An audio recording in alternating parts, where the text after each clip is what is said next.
Welcome back, you guys. How you all doing? I'm Nini FC. This is Blue Line TV, and today I'm here to bring you guys another news daily video. Now, I'm going to focus on 3 stories for today. It is going to be a Kai Havertz update. I'm going to speak about the latest surrounding Kepa, Frank Lampard, and Lampard's plans to sign a new goalkeeper for next season. And to end things, you guys, I'll be speaking about a defender from Atletico Madrid that the club are actively scouting. So this is going to be another informative video. I hope you guys do enjoy, but before I get into anything, I need to get the plugs out of the way. We start with the first plug, and that is if you like today's video, smash that like button. I want to get over 3,000 likes for today's video. And for the second plug, my good friends at 88 Sport asked me to weigh in and give my thoughts and opinions on the PFA Player of the Year debate. I'm going to play a very short clip for you guys first. Look, De Bruyne is a good player. De Bruyne A good is a player. De Bruyne You better watch your language already. I'm sorry, De mate. Bruyne is a more talented footballer than Jordan Henderson, but he hasn't had a better season than Jordan Henderson. Yes, I mean, he hasn't. He has individually. The best player at Liverpool this season has been Mane. Yeah.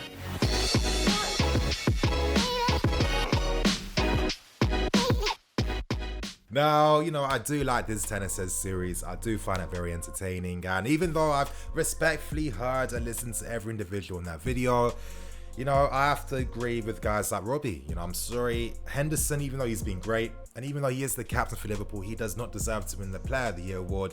For me, that has to go to Mane. I think when you consider all the chances that Liverpool have created, Mane's been that decisive figure that's turning them into goals, thus getting the 3 points that has put Liverpool in this position in the first place. So Henderson's been a great captain, but that isn't enough for him to win Player of the Year. And, you know, for me, if Mane deserves to be Player of the Year, I'd probably say the most disappointing player this season has been Harry Maguire. Now, I understand that it's not his fault that he costs a ridiculous amount of money, you know. Unfortunately, though, when you cost above 80 million, there has to be a certain standard of high level of performance from you. And throughout the season, Maguire has shown some decent spells and form, but that consistent class just hasn't been there. And, you know, if I was a Man United fan, I'd be expecting a lot more from a defender that is the most expensive defender in the Premier League. So there are my thoughts and opinions, you guys. If you want to hear the full thoughts of every individual in this video, I'm telling you, very entertaining. This series is absolutely blowing up. You'll find a link above in the cards and in the description below. Make sure you interact in that comment section. You'll find me there. We can discuss and debate this entire video.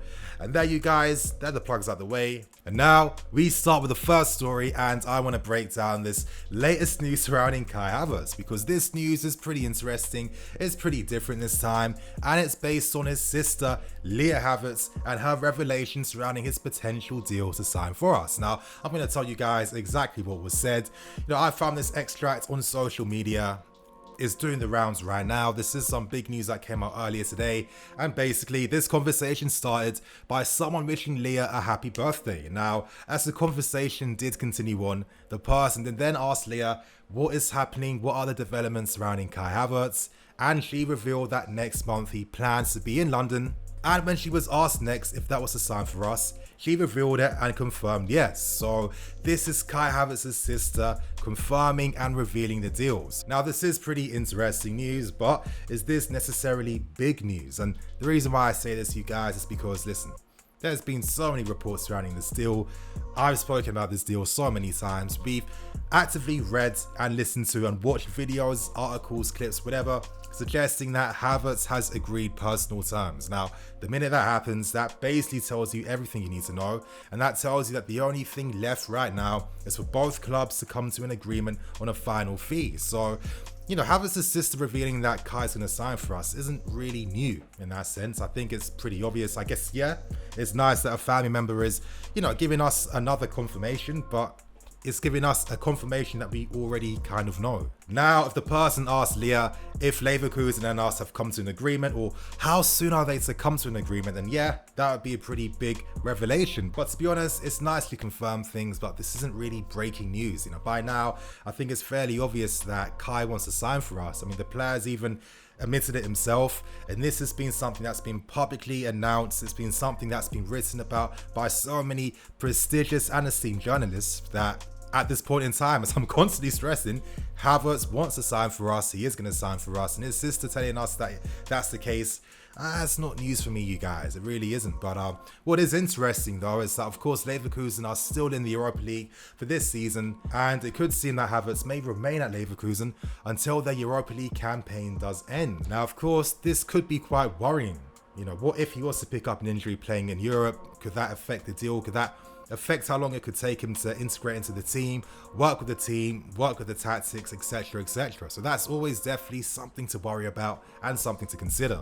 Now, the good news is that the Europa League campaign does end on the 21st of August, and it's kind of like a mini tournament in that sense. I can personally imagine that this would be a pretty strong negotiation ploy from Leverkusen, because if they were to win the Europa League, that would be their best way to secure Champions League football. We know that they finished outside the top 4 in the Bundesliga, but if they win the Europa League, that will be their solace to help them get back into that tournament. And I'd be curious to know how that could affect negotiations, because right now, information of that kind hasn't really come out. So right now, I feel like Havertz is destined to sign for us, and I'm at a point now where I'm not even feeling too excited by these new developments, because in my head, you know, I've known for a while that Havertz was destined to sign for us. So on that point, we now move on to the second story today, and this is in regards to Gimenez from Atletico Madrid.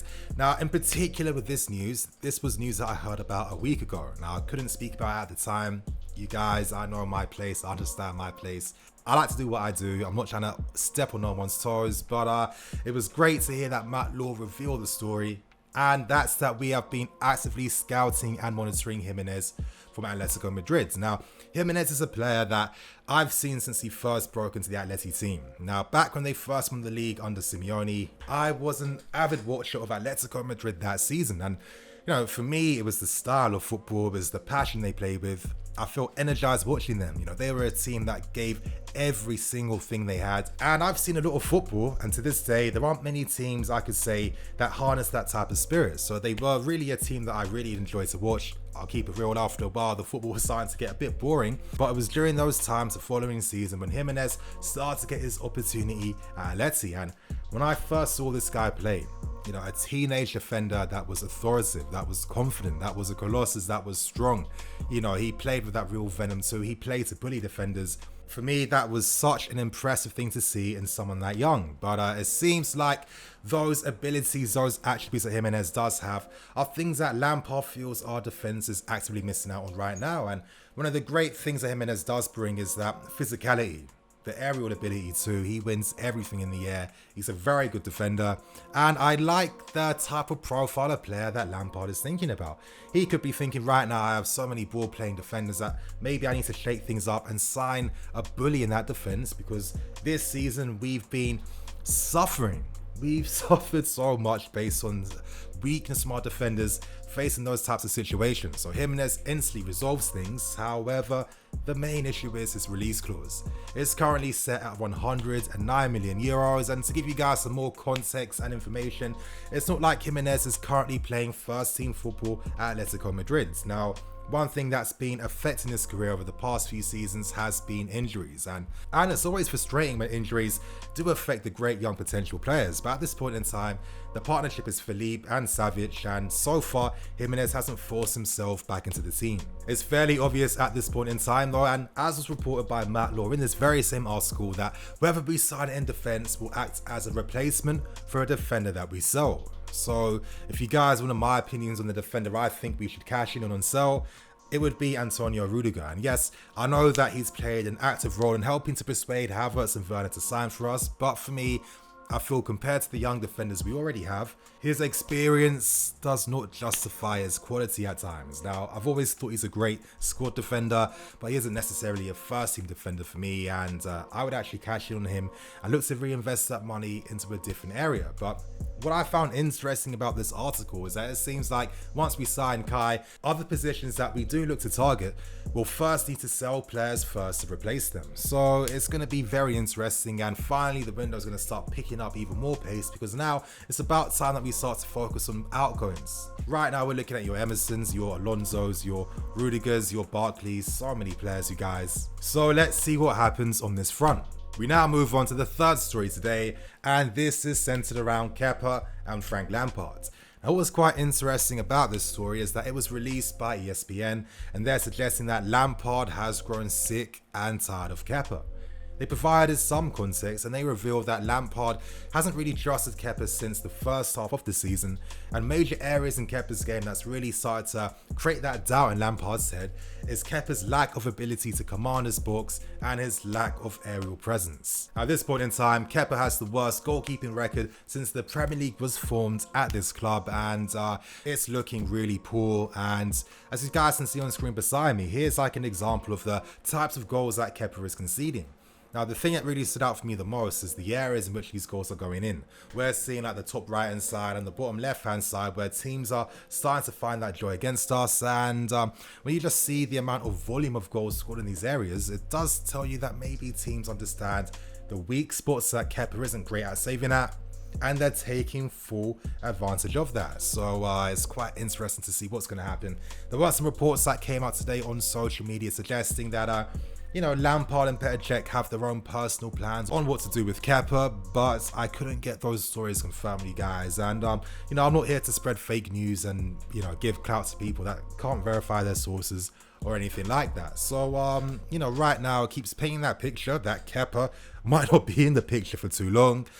And if you're asking me, I can kind of understand why that would be the case. For me, the most disappointing thing out of anything, not even the shot stopping, is the lack of anything that Kepa's brought to the team. I haven't even seen the ball playing ability, which was the main reason why we splashed out 72 million to sign him. It's the main reason why his deal over 7 years is going to cost us 140 million. It is absolutely mad to even consider that someone vouched for this signing and said, let's do it.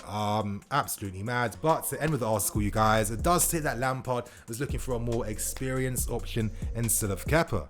Now, as an experienced replacement, it's quite interesting. The article did state that maybe Dean Henderson wouldn't be seen in the picture due to that. But it does get me thinking, okay, what does he exactly want in an experienced goalkeeper? Because right now, Kepa is 25 years old. Is it a lack of maybe top flight experience? Is it a lack of European experience? What type of experience is it? And what type of experience could we buy in this market? Now, I know we're immediately thinking of Oblak, but that would take some unbelievable business and negotiation skills or whatever to get a deal like that done by one of the very best goalkeepers on this planet. I'd pray for that to happen. If Oblak was here, oh my god, this guy, for me, he's my favorite goalkeeper out there. I really like him. I really like Alisson. So I was bitterly disappointed last season when we couldn't wrap up the signing of Alisson. But you know what? Let's see what Petr Cech, Lolishon, and what the goalkeeping coaches have to say when it comes to getting that new goalkeeping target for Frank Lampard. But anyway, you guys, on that note, I'm going to wrap things up and keep things moving. Thank you for watching. I'm EFC. This is Blue Lions TV. I'll catch you guys tomorrow with some more videos.